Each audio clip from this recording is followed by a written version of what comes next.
সঞ্চয়পত্র মানে given the grand scheme of borrowing, সঞ্চয়পত্রের 15,000 কোটি খুব বেশি না। আমি মনে করি সঞ্চয়পত্র কারা সঞ্চয়পত্রে বিনিয়োগ করেন এটা সরকারের জানা আছে। এখানে রিটায়ার্ড পিপল, মোটামুটি মধ্যবিত্ত, তাই না, হয়তো সারা জীবনের সঞ্চয় অনেকের।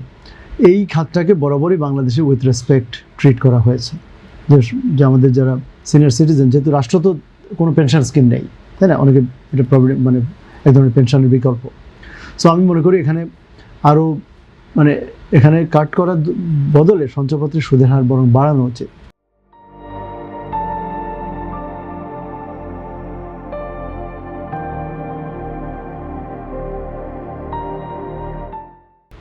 Two a reasonable extent, maybe subject to again কে কিনছে এবং 1 বছরের টোটাল মানে ওনার টোটাল হোল্ডিং কত, বুঝতে পেরেছেন? মানে এটাকে যদি আমি যদি ইভেন 15ও করি, আমি বলছি না 15 করতে, এটাকে একটা রেসপেক্টেবল জায়গায় যদি আপনি নেন, তারপর যে একটা সিলিং বেঁধে দেন, সিলিং যে you must be over 65 or you must be over 60 যিনি কিনছেন, ধরুন বাচ্চাদের নামে আমি যে কিনতে না পারি, এবং আপ টু সে আপনার একটা সংসার চালানোর জন্য কত 20 লাখ টাকা দরকার, তাহলে 20,000 টাকা যাতে আপনি মাসে পান।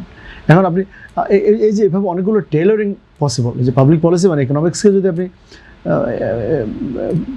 পাবলিক পলিসির সাথে কম্বাইন করেন, তাহলে অনেক কিছু আপনার কাছে একদম মানে কুরিয়ার সার্ভিসের মতো। আমি এমনভাবে আপনার নাম লিখবো যে আপনার বাসায় পার্সেলটা যাবে, কিন্তু আপনি ছাড়া আর কেউ খুলতে পারবে না, তাই না? আচ্ছা, এখন আর দু একটা কথা এখানে দরকার, সেটা হলো যে ডক্টর শফিক বলেছেন যে সরকার একটা প্ল্যান বলেছে যে বছরের পার্টিকুলার একটা টাইমে ট্যাক্স রিটার্ন জমা না দিয়ে সারা বছর ধরে। আপনাকে আমি একটা কথা বলি, আমাদের যে টোটাল রেভিনিউ কালেকশন, এর মধ্যে এটা নেচারটা বুঝলে আপনি বুঝতেন যে এই অ্যারেঞ্জমেন্টের কিন্তু সিগনিফিকেন্স খুবই কম। এটা জানি না আমি মাননীয় প্রধানমন্ত্রী বুঝেন কিনা। টোটাল রেভিনিউর প্রায় 38 to 40% আসে ফ্রম ভিএটি। আর ভিএটি কিন্তু আপনি নভেম্বরের জন্য ওয়েট করছেন না, ভিএটি আপনি যেদিন সয়াবিন তেলটা কিনতে যান সেদিন কিন্তু পে করেছেন, অ্যাকচুয়ালি অ্যাডভান্স পে করেছে।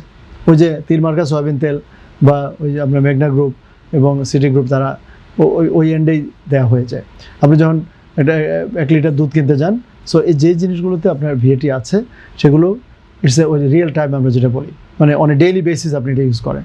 সো ডেইলি বেসিসে সরকারের ওই এনবিআরের অ্যাকাউন্টে চালান হিসেবে জমা হয়। এটা এনবিআর চেয়ারম্যান নিজে বলছে যে কয়েক ঘন্টা পরপরই তারা দেখে। ওবামা তো একদিন, বারাক ওবামা একদিন নিজে বললেন যে আমার প্রত্যেক কাজই থাকে ওই এক্সেলের ওই মানে এন্টারটা দেয়া।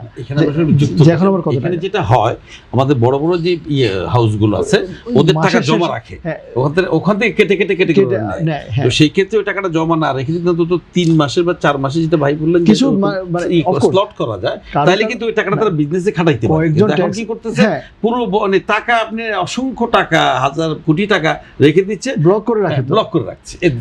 এআইটি আর এখানে রাসেল, আমরা অনেকেই যে একমাত্র আমার মনে এখানে উনি ইকোনমিস্ট, আমি যে বললাম আমি পেডিস্ট্রিয়ান, আমি ওরকম না, কিন্তু বিরূপক্ষ ডক্টর পাল উনি জানেন। এখানে এনবিআর হলে আরো ভালো জানতো, ওরা হয়তো মনে মনে হাসছে, যারে তোরা তো আমাদের সব দুর্বুদ্ধি, তোরা খবর পাস নাই। খবর পেলে আপনি এই জন্য এনবিআর রিফর্ম মানে শুধু জুলাই চার্টার না, এনবিআরকে আরও কীভাবে টু অ্যান এক্সটেন্ট আমাদের ডক্টর পল বলেছেন যে এটাকে আলাদা মিনিস্ট্রি করা যায়।